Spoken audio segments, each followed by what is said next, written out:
Hey everybody, hockey's back. Pretty cool, huh? Well, it's pretty cool for me anyway. Well, to celebrate, let's play some more video game hockey. It's NHL 94 for the Sega CD today on Power Up.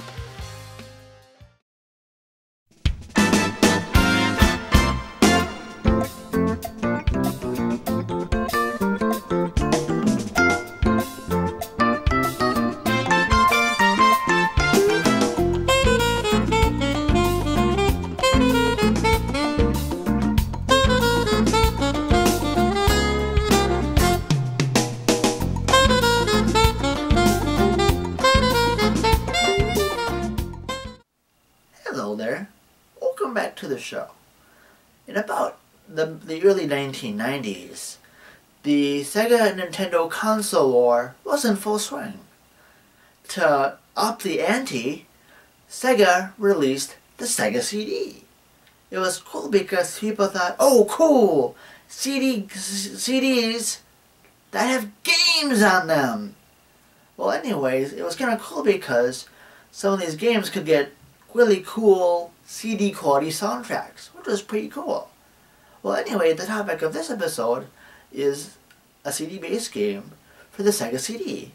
And the funny thing is, it's not, I know this game is a little odd when I'm reviewing it, but as I'm recording this, the NHL lockout of 2012 has been resolved, and there have been games that have already been played. So to celebrate, I'm going to review NHL 94, made by Electronic Arts, for the Sega CD. So, let's go hit the ice!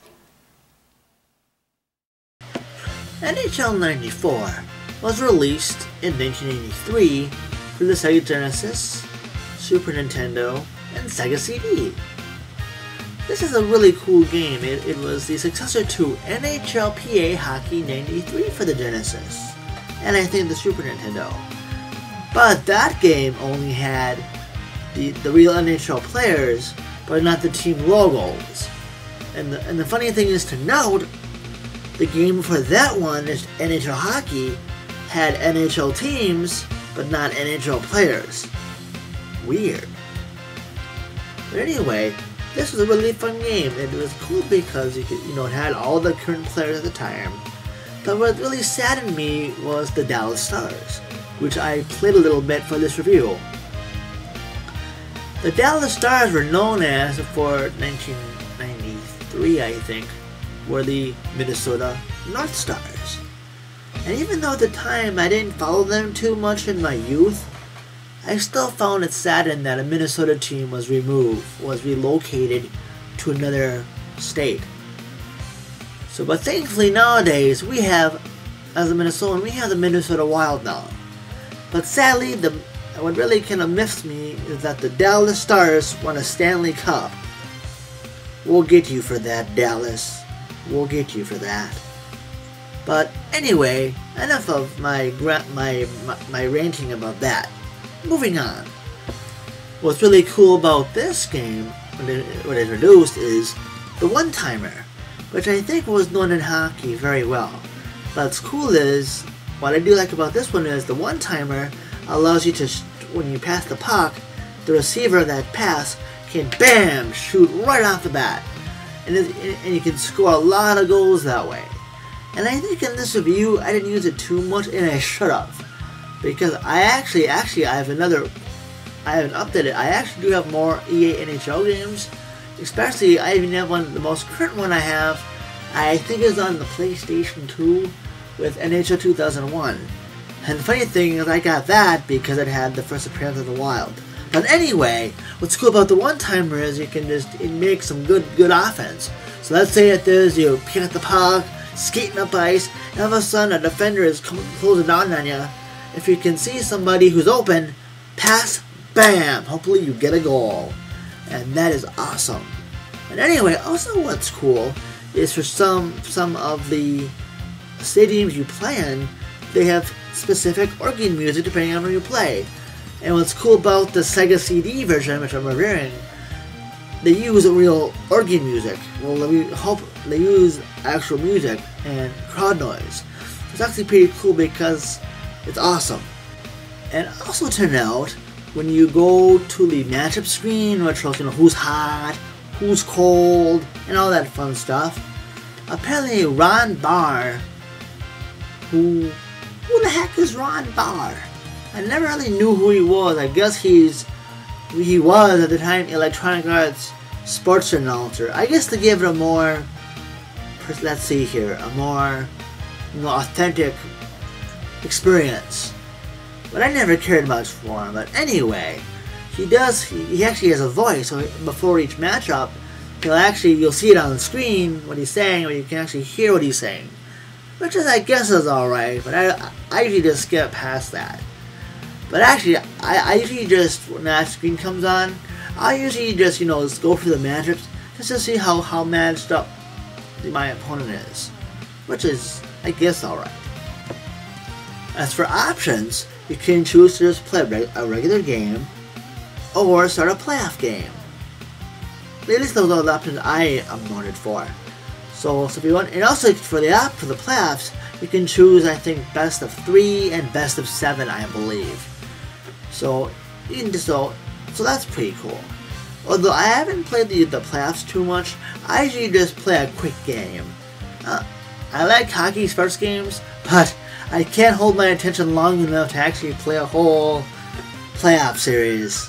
But it's cool. It's cool. It's there for at the time. It's cool that it's there. So finally, to note, it could be seen as I was researching this game.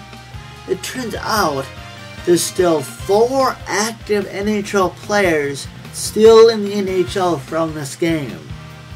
Wow! So I don't know who they are exactly, but you can look them up to be sure. And of course, I know this is as of January of 2013. So it's just to be specific. Even though EA has released more updated iterations of this NHL series, I like this old school game. And if you are a retro gamer and just want to see what the NHL games were like back in the day, if you haven't played this series at all, it's worth to pick this up. It's pretty cool. Well, if you're a retro gamer anyway. See, I am a retro gamer as well as a new school, as well as a current gamer.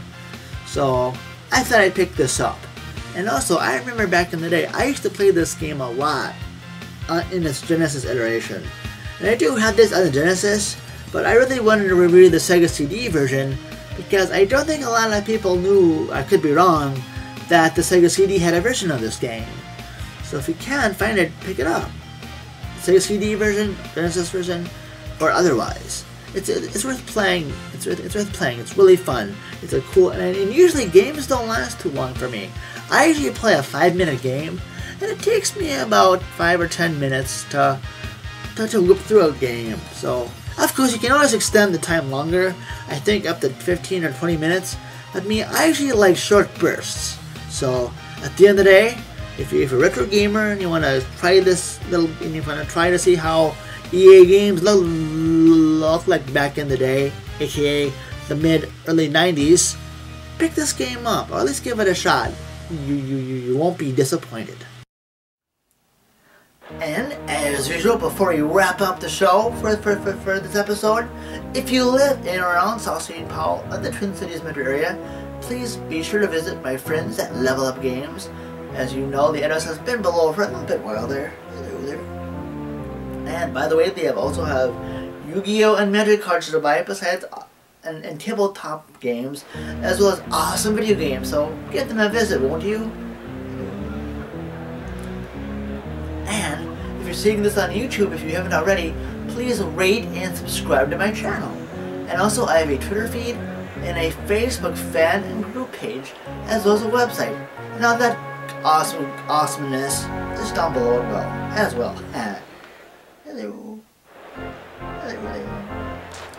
Well, anyway, as usual, thank you so very much for watching, and stay tuned for another episode of Power Up.